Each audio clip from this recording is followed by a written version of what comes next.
LinkedIn's rules have changed going into 2026, and if you're still playing by the old rules, you're actively putting yourself at a disadvantage. I know this because I spent the past 4 years working with over 100 of the top founders on LinkedIn. It's quite literally my job to know what works on LinkedIn, and I've watched the rules change time and time again. What I'm seeing right now is that the people who are crushing it simply understand the new rules, and they know what LinkedIn actually rewards right now. So in this video, I'm breaking down the new rules of LinkedIn in 2026, what changed, why it matters, and exactly how to position yourself to win. First, we got to understand what most founders are getting wrong on LinkedIn right now. The reality is, over the past 3 years, the idea of building an audience on LinkedIn, posting content, and trying to be a creator or an influencer on the platform has gone from a fringe idea to now being a mainstream marketing strategy among a lot of the top companies in the world. This is especially true among B2B technology companies, so B2B SaaS and AI companies. A lot of times these founders will raise a seed round or a Series A and immediately go invest in content support, whether it's hiring a marketer full-time or bringing in a content agency to support content on LinkedIn in particular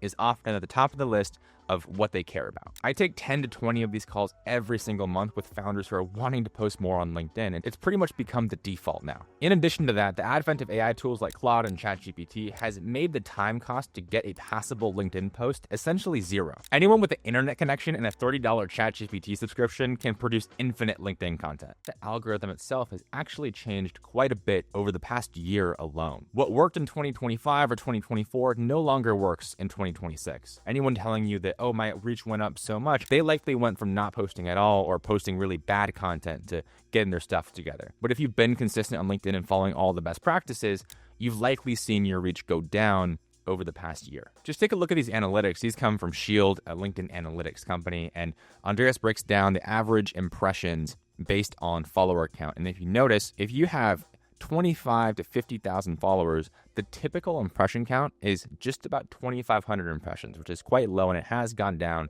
since the last year. The overall popularity of LinkedIn and the advent of AI tools like Claude and ChatGPT, along with the decreased organic reach, have converged to make the LinkedIn timeline a lot more competitive and crowded and harder to stand out. Yet most founders follow the same old playbook they have been for some time, and they wonder why their results have not improved or in many cases gotten worse over the past few months. They're simply showing up every day and posting 5 times per week. They're adding value, they're staying consistent, and they end up 90 days into this wondering why they're not actually seeing results from the platform. And when you're following all of these generic best practices, it's very easy to end up in a position where you've put all this time, effort, and energy into creating LinkedIn content, get 90, 120 days in with nothing to show for it. No leads, no momentum, not even any improved top of funnel metrics like impressions or follower growth. The content you do publish ends up with 5 likes, mostly from your employees. So surely LinkedIn doesn't work, right?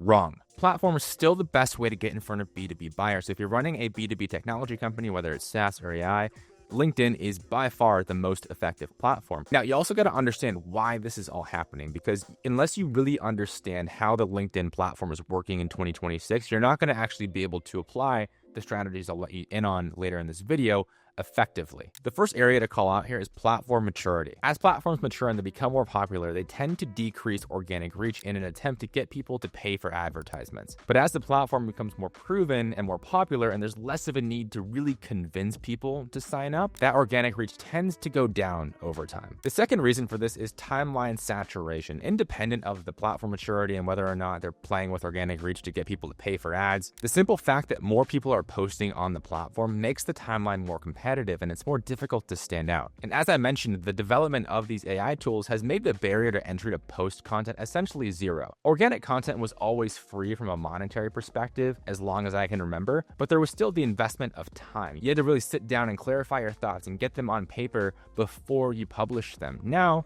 you can input a simple prompt into ChatGPT and get a pretty decent LinkedIn post, generic, but decent enough to post. So as the timeline gets more crowded, it's more competitive and it's more difficult to stand out, and there's not as many impressions to go around. There's not enough attention to go around. One very clear shift that has happened in the LinkedIn algorithm is that it is surfacing older content. If you go on LinkedIn right now and scroll through your timeline, you'll likely see content from 1 week ago, 2 weeks ago, even as far back as 3 or 4 weeks ago, appearing on your timeline now. In addition to that, the feed will often surface content from people you don't follow. And if you really think about it, there's likely people that you follow on LinkedIn whose content you'd like to see more often, but it just doesn't show up in your feed that much. By the way, if you want to grow on LinkedIn in 2026, I took the guesswork out of it for you entirely. I know we were talking about how the algorithm changed and what's working right now. I put together 5 simple templates that you could use over and over again, based on content that's winning across our dozens of clients right now. It's essentially a content calendar for Monday through Friday that you can cycle through for the next 30, 60, 90 days. And by the end of that time period, you're going to gain your first few thousand followers on LinkedIn and likely get your first few leads from the platform as well. It's totally free. If you want to get access to it, I'll drop the link to it in the description below. So now that we've established that we're playing the LinkedIn game on hard mode in 2026, what actually works right now? How do you stand out on this crowded timeline and put yourself in a position to get consistent organic leads coming from the platform? If I had to summarize the shift in LinkedIn's algorithm in one sentence, it would be this: you'll be rewarded for creating content that only you can create. So you must evolve from how to how I. And you've got to tell stories and use examples that AI cannot copy. You also must stop relying only on LinkedIn's algorithm to get your content in front of the right viewers. The advantage that LinkedIn has over other platforms like Instagram or X is that you actually have more control over who sees your content. You have more control over your audience, and you can design it to your advantage. And you can do this by sending outbound connection requests and proactively commenting on other people's content. Okay, now let's get very actionable. How should this actually affect your LinkedIn content strategy and what you post on a day-to-day basis? The idea I want you to focus on is shifting your content from how to how I. So stay away from generic value-based content and try to tie every take into a story. One pro tip for you for the very first post you should publish on your account is your origin story post. This is the first post type we run with every single one of our clients because it performs so well. It's oftentimes the best performing post ever, independent of an acquisition announcement or a fundraising announcement. Origin story posts crush. So for example, if you say that companies should be in-person, not remote, pair it with an anecdote about how you got an in-person office in San Francisco and why it benefited your company in particular. Don't just give the generic advice, give a story to go along with it. And if you are going to use value-based content, I want you to think about data storytelling. A lot of the folks that are still winning on LinkedIn with how-to and value-based content are able to back it up, not necessarily with stories or narratives, but with proprietary data. That example of the benchmark report from Shield that I showed you earlier is a great illustration of using proprietary data to perform well on LinkedIn. Nobody else can have access to this data but Andreas or anyone on the Shield team. Someone from the outside doesn't have these impressions numbers. If Andreas would have just made a post saying, hey, impressions are down, it wouldn't have really meant much. Because he's able to use this proprietary data, it ended up getting over 600 likes and over 200 comments. Their head of insights, Peter Walker, often will post these data-oriented posts with visualizations just like this. And again, similar to the Shield benchmarks report, this is compelling because it's specific. If he would have just said LinkedIn impressions are X, Y, or Z, this is what I'm seeing, it wouldn't have been as interesting. Because he's able to give actual numbers and visualize those numbers, it's very effective. Including relevant media with posts whenever you can. Text-only content can still work. I post it quite often. If you look at my last content, I think 4 of the past 5 posts were text-only, and they did pretty well. But I'd be lying if I said that adding a relevant photo didn't impact the performance, because it does. So if you have an in-person office, what I'd recommend is turning your office into a studio.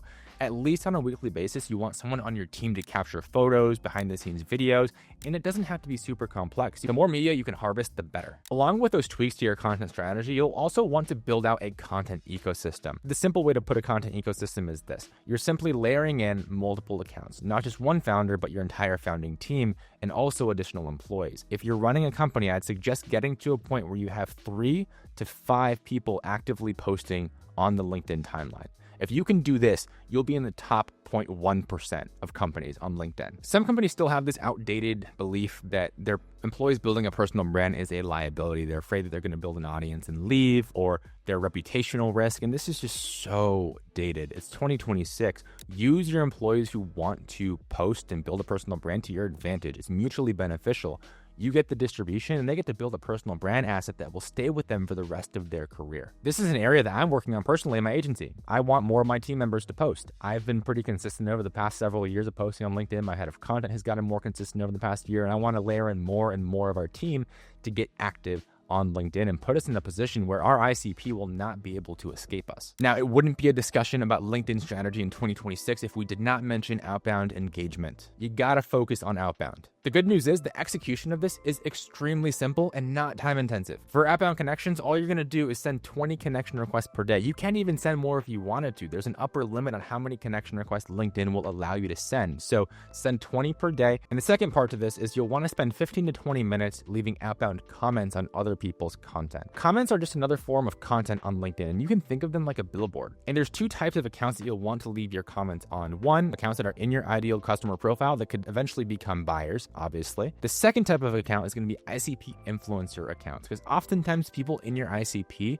aren't always the most active posting. There might be only a small handful of people in your industry that actually consistently publish content, which is one of the reasons why it's so beneficial to post on LinkedIn. But because of that, you might run out of people to leave comments on. So one way to get around this is by commenting on ICP influencer accounts, because while a lot of people don't post on LinkedIn, they're lurking, they're reading content, they're following these content creators. And if you can show up in those creators' comment section, you could use your comments as a billboard. And if you need to find accounts to connect with or leave comments on, you could use LinkedIn's manual search, but I'd also recommend using Sales Navigator. There's a lot of very powerful filters that you could use to get lists of accounts that could be in your ICP. One of the most common filters I'll use is the company headcount, so how big your company is, depending on whether you're going SMB, mid-market, enterprise. You should have a pretty good idea of how many employees a company in your ICP would have. But you could use Sales Navigator to narrow down to those types of companies. So say I want to get in front of software companies with 200 employees, I would use this. Another filter I often use is location. So we work with B2B SaaS and AI companies, and a lot of times those companies will be in San Francisco or New York. Obviously, there are founders and executives that don't live in either of those two cities that run companies that we could work with. But just for simplicity's sake, a lot of those companies in those cities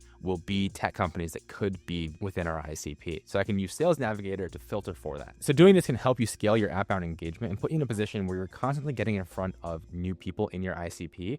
And again, you're relying less on LinkedIn's algorithm because it has been a bit flaky lately, and you're still putting yourself in a position where your content can get in front of potential buyers. Now, the point of this video is to give you an idea of what the new rules on LinkedIn are and show you a little bit of what you need to be doing with your content strategy. But for that reason, I didn't really have time to go into my actual content strategy. So click here to go to the next one where I break down everything for you and show you exactly what you need to be doing if you want your content to dominate and actually grow your business on LinkedIn.